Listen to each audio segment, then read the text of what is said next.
1863 সালে এক শীতের সকালে মিশিগানের গ্রিনফিল্ডে জন্ম নেয় এক সাধারণ ছেলে, নাম হেনরি ফোর্ড। তার বাবা ছিলেন একজন কৃষক। ছোটবেলায় হেনরি মাঠে কাজ করতেন, কিন্তু তার চোখ থাকতো সব সময় একটা জিনিসের দিকেই, সেটা যন্ত্র। যখন অন্য ছেলেরা খেলাধুলা করত, হেনরি তখন পুরনো ঘড়ি খুলে তার ভেতরের অংশ বুঝতেন। লোকজন ভাবতো এই ছেলেটা পাগল হবে, কিন্তু সে জানতো একদিন এই যন্ত্র দিয়ে সে মানুষের জীবন বদলে দিবে। 1879 সালে মাত্র 16 বছর বয়সে হেনরি ডেট্রয়েটে চলে গেলেন।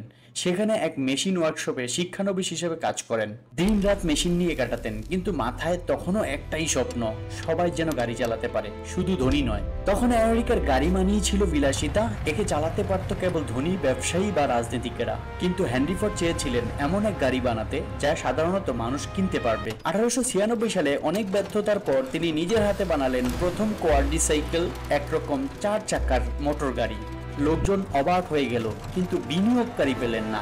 একটা একটা করে 2টা কোম্পানি খুললেন, দুটোই বন্ধ হয়ে গেল।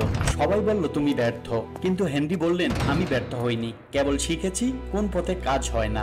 1903 সালে শুরু হলো ফোর্ড মোটর কোম্পানি। এবার তার হাতে এলো সত্যিকারের সাফল্য। তিনি তৈরি করলেন মডেল টি, যা ইতিহাস বদলে দিল। এই গাড়ি শুধু আমেরিকার নয়, সারা বিশ্বের মানুষের জীবনের পরিবর্তন আনলো। মডেল টি সস্তা ছিল, টেকসই আর সহজে চালানোর মতো। আর হেনরি শুধু গাড়ি তৈরি করেননি, তিনি তৈরি করেছিলেন নতুন এক কাজের পদ্ধতি, assembly line system.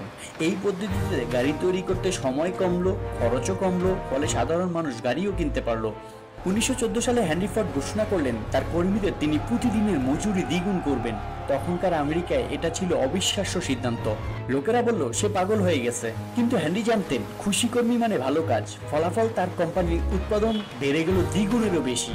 Henry Ford শুধু এক ব্যবসায়ী ছিলেন না, তিনি ছিলেন এক দূরদর্শী মানুষ, যিনি বুঝিয়েছিলেন যখন তুমি অন্যের জীবন সহজ করো, তখন প্রকৃত অর্থে তুমি সফল। 1947 সালে তিনি পৃথিবী ছেড়ে চলে যান, কিন্তু রেখে গেলেন এমন এক উত্তরাধিকার যা আজও আমেরিকার অর্থনীতি, শিল্প আর সংস্কৃতিকে বহন করছে।